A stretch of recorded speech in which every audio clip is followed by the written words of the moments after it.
नमस्कार, news for nation देख रहे हैं आप। मैं हूं आपके साथ धीरज सिंह। क्या बिहार एनडीए में सब कुछ सही चल रहा है? ऐसा इसलिए क्योंकि पिछले दिनों जिस तरीके से यूपी के वाराणसी में मुकेश सहनी के साथ जो कुछ भी हुआ, राजनीतिक गलियारे में चर्चा तेज हुई। और आज बिहार में जब एनडीए घटक दल की बैठक हुई, उसमें से मुकेश सहनी नदारद रहे और उनका कहना है कि एनडीए में उनकी बात नहीं सुनी जाती। हमारे साथ बात करने के लिए भाजपा सांसद अजय निषाद जी हैं। सर, मुकेश सहनी के साथ सब कुछ ठीक नहीं हो रहा, व्यवहार क्या एनडीए में अब वो रहने लायक नहीं है, और उनका दावा भी है कि उनकी बात भी नहीं सुनी जाती एनडीए में। देखिए, जहाँ की घटना है वहाँ वो खुद ही बोल चुके हैं कि उत्तर प्रदेश में हम अपना पार्टी को चुनाव लड़ाएंगे।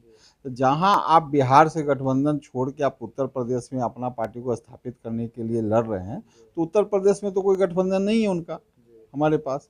जहाँ तक उत्तर प्रदेश की घटना का सवाल है, तो कोई भी काम करने के लिए जो नियम बना हुआ है उसके तहत में करना चाहिए। बिहार सरकार के मंत्री भी हैं, उनका भी मान सम्मान बिहार का ख्याल रखना चाहिए। जहाँ वो मूर्ति लगाने जा रहे थे, तो कहीं भी मूर्ति लगाने का जो नियम कहता है कि नगर निगम से वहाँ की परमिशन होना चाहिए, तो वो तो लिए नहीं, सीधा मूर्ति लगाने पहुँच गए। तो प्रशासन का जो काम है वो जायज़ है, उसमें मुख्यमंत्री को दोषी ठहराना कहीं से भी उचित नहीं है। इसलिए कि मुख्यमंत्री का इतना बड़ा क्षेत्र है और हर काम के लिए मुख्यमंत्री जी ध्यान रखे भी कोई ज़रूरी नहीं है। जो प्रशासन का जो अपना नियम कहता है, उस नियम के तहत में उनको रोका गया। और दूसरी बात, कोविड प्रोटोकॉल के कारण भी बहुत तरह का बात होता है कि ज़्यादा भीड़ इकट्ठा नहीं कर सकते हैं। यूपी में बहुत ऐसा जगह में था कि लॉकडाउन था, बहुत जगह खुला भी है, बहुत जगह कोविड का जो प्रोटोकॉल है, जो हम वहाँ का डीएम अब क्या तय किए हैं, उस पर निर्भर करता है कि 50 से आदमी का साथ मीटिंग करने का अनुमति है या 200 का है, तो वो सभी नहीं किए थे, तो इसी कारण रोका गया। और कोई बड़ा इशू नहीं है।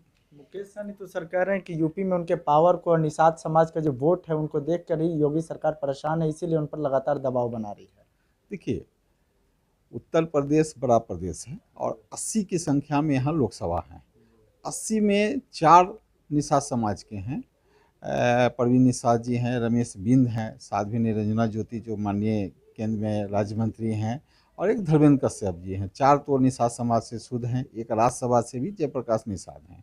उसके अलावा उत्तर प्रदेश सरकार में भी मंत्री हैं। तो एक तरह से जितना सम्मान निषाद समाज को मिलना चाहिए वो कम नहीं है उत्तर प्रदेश में। और सबसे बड़ी बात, जो लोकसभा का जो नतीजा आप देखेंगे, तो लोकसभा में निषाद समाज एकजुट होकर माननीय नरेंद्र मोदी जी को वोट दिया है।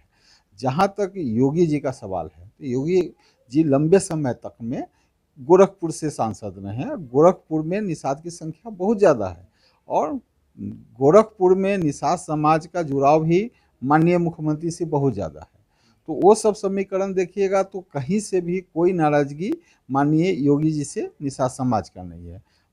जितना भी राजनीति का जो समीकरण में आप देखिएगा, चाहे वो लोकसभा हो चाहे विधानसभा हो, सब जगह मतलब उनको सीट दिया गया है। खासकर निषाद समाज की उपजातियां की भी बात करेंगे, जिसमें लोध राजपूत हैं, बाथम है, धीवर हैं, कहार हैं, बहुत सारा अगर आप जोड़ेंगे, तो अगर वो समाज को अगर जोड़ेंगे तो अच्छी खासी संख्या में निषाद समाज को, कश्यप समाज जिसको हम लोग बोलते हैं, तो उनको राजनीति जो समीकरण के तहत में जो उनको टिकट मिला है, चाहे वो लोकसभा का हो चाहे विधानसभा में, तो सभी प्रक्रिया को हम लोग पूरा किए हैं।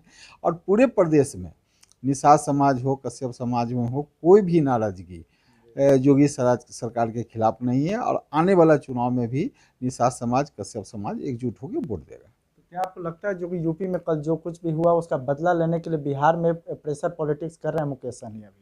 देखिए, बिहार में तो माननीय मुख्यमंत्री जी और जो बिहार के प्रभारी हैं उस पर अपना देंगे।